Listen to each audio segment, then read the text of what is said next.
علی ایک عام سا لڑکا تھا، مگر اس کے پاس ایک خاص چیز تھی، اس کا بستہ۔ ایک دن جب وہ اسکول جا رہا تھا، اچانک اس کے بستے میں چمکدار روشنی نکلی۔ حیرانی سے علی نے بستہ کھولا تو دیکھا کہ اندر ایک جادوئی کتاب تھی۔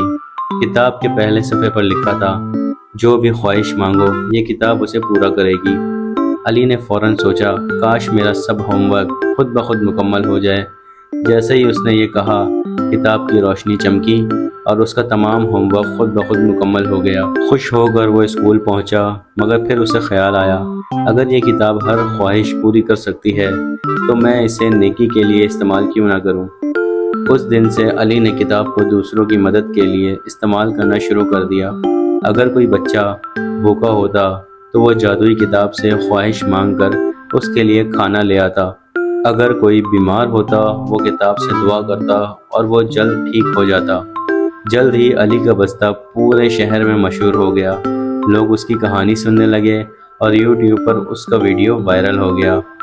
سبق: علی نے سیکھا کہ حقیقی کامیابی دوسروں کی مدد کرنے میں ہے، نہ کہ صرف اپنی آسانیوں کے بارے میں سوچنے میں۔